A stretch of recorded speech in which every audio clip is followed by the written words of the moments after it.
Saludos, bienvenidos a esta nueva temporada de la lectura gnóstica del Nuevo Testamento.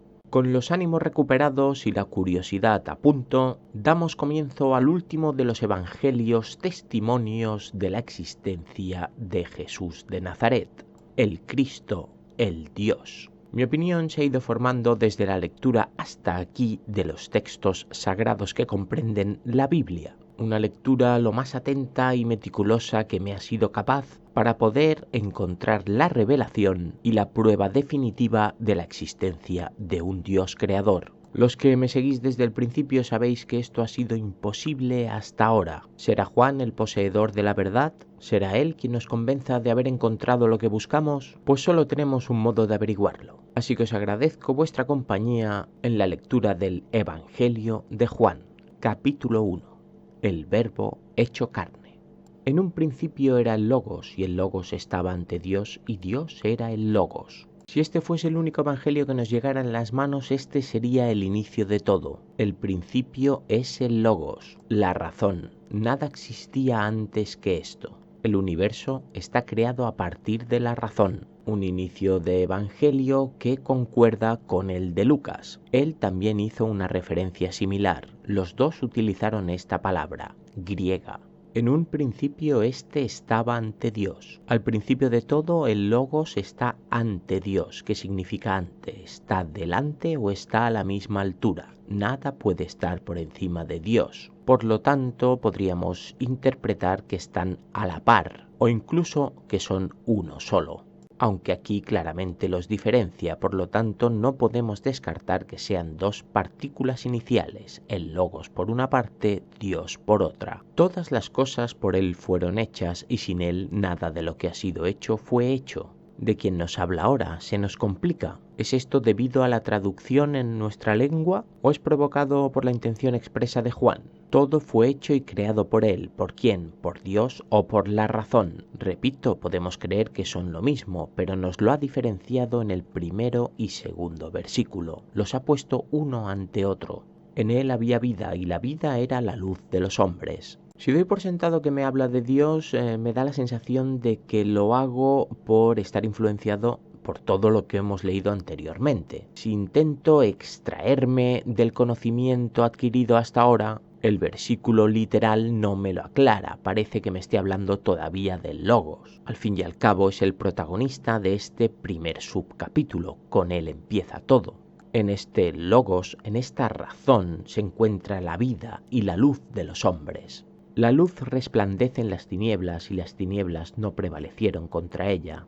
La luz, que no es otra cosa que la razón, pues nos ha dicho en el versículo anterior que esta es la luz de los hombres, su vida, es lo que nos iluminará en las tinieblas, y éstas no tienen lugar en la razón.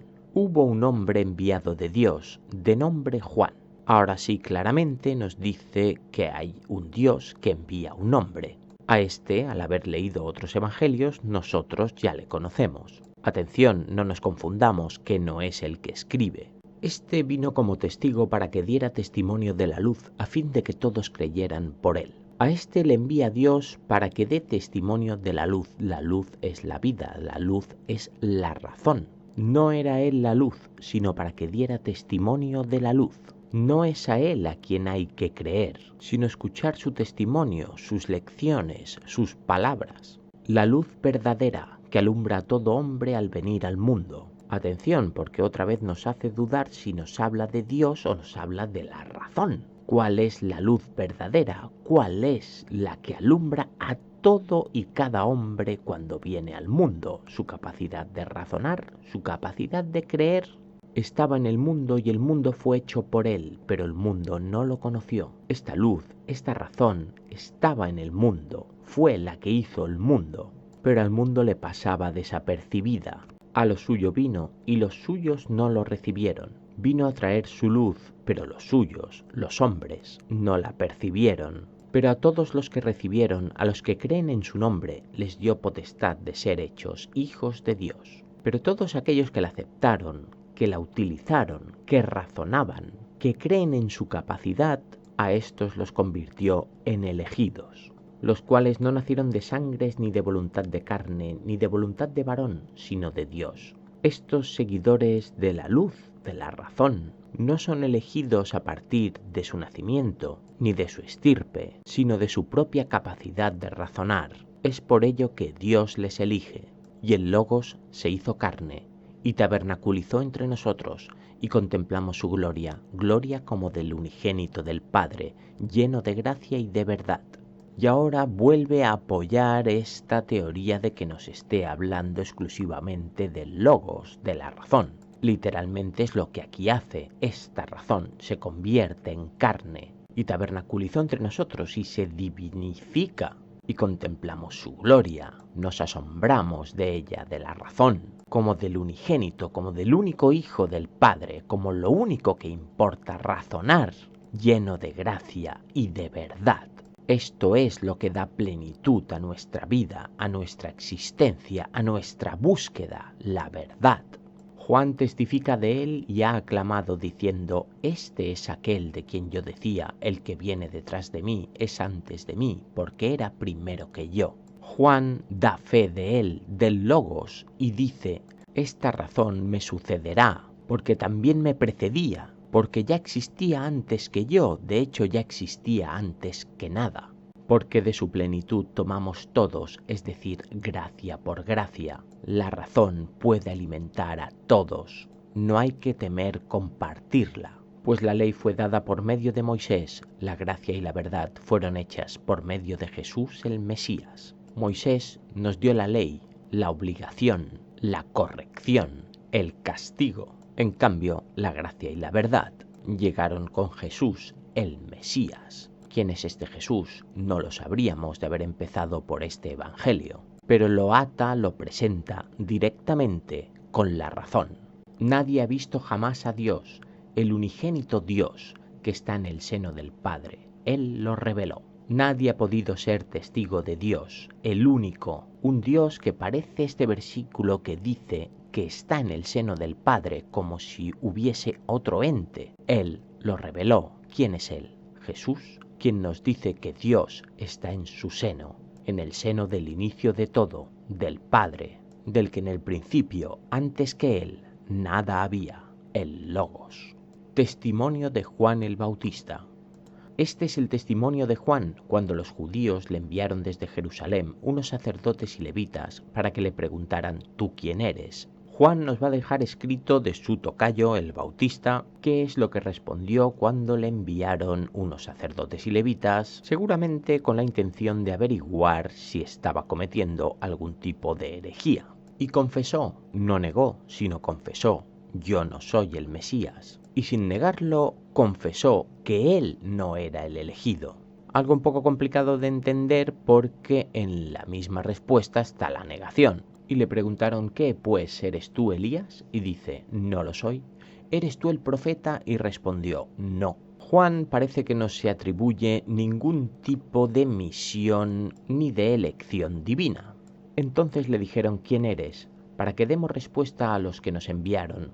¿Qué dices acerca de ti mismo? Vamos a ver, a nosotros nos han enviado aquí para saber quién eres y qué haces. Dijo: yo soy la voz de uno que clama en el desierto, allanad el camino del Señor, como dijo el profeta Isaías. Y él responde: yo soy alguien que habla donde nadie escucha. Y la petición de allanar el camino del Señor parece que se la esté diciendo directamente a estos funcionarios. Les recuerda que ese es el mandato de las profecías de Isaías. Y los enviados eran de los fariseos. Los enviados pertenecen a esta subcasta de creyentes de la misma religión que lo hacen con un modo distinto a la hora de interpretarla. Y le preguntaron y le dijeron: ¿por qué pues bautizas si tú no eres el Mesías, ni Elías, ni el profeta? Y le preguntan: ¿por qué entonces haces liturgia si tú no eres ningún elegido ni representante de Dios? Juan les respondió diciendo: yo bautizo con agua, pero hay uno que ha tomado sitio entre vosotros que vosotros no conocéis. Juan parece quitar importancia a su acto del bautismo, pero sí que les anuncia que vendrá uno que estará entre ellos a su misma altura y que de momento desconocen, el que viene después de mí, de quien no soy digno de desatar la correa de su sandalia. Yo no soy nadie, el que viene tras de mí es el que debemos respetar. Estas cosas sucedieron en Betania, al otro lado del Jordán, donde Juan estaba bautizando. Y Juan, el evangelista, el escritor, es el primero que nos sitúa exactamente donde bautiza Juan. Debemos creer que esta localización es cierta o que lo hace allí porque le conviene para dar forma a su relato, que como podemos comprobar ya comienza muy distinto a cualquiera de los tres anteriores. El Cordero de Dios. Al día siguiente ve a Jesús que viene hacia él y dice: «He aquí el Cordero de Dios que quita el pecado del mundo». Atención, porque este Evangelio de Juan se está destacando por ser el más complejo a la hora de leerlo e interpretarlo. Mateo y Marcos pretendieron darnos el testimonio de un personaje que venía en nombre de Dios. Lucas lo vistió de pompa e incluso fantasía. Nos legó un evangelio épico. Juan, en cambio, nos presenta desde el primer versículo un evangelio reflexivo. Sus palabras parecen calculadas, su mensaje hay que descifrarlo prácticamente. El Cordero de Dios. ¿Qué significa esto? ¿Qué cordero tiene Dios? ¿Debemos personificar a Jesús como un cordero al que Dios es su pastor? ¿Qué cordero quita el pecado del mundo? Ahora podemos agradecer todas las lecturas anteriores. Nosotros sí podemos llegar a interpretarlo, al menos a darle una posible respuesta. Solo hay un cordero capaz de quitar pecado, el del sacrificio por el pecado. Nos está señalando una víctima. Esta víctima, eso sí, debe ser impoluta. Este es de quien yo dije: detrás de mí viene un varón que se me ha adelantado, porque era primero que yo. Era primero, antes nos dijo que también será después. Con esto nos dice que Jesús es mayor que él. ¿Es una referencia a la edad? No es tan simple, no lo creo. Lo que fue primero es lo que ha dicho que era el Logos. Este es el que trae la razón. Y yo no lo conocía, pero para que él fuera manifestado a Israel, por eso vine yo bautizando en agua. Yo no conocía, yo no sabía. ¿Qué sé yo que no sé nada? Es Él quien sabe, es Él el Maestro. Yo solo vine a anunciarle.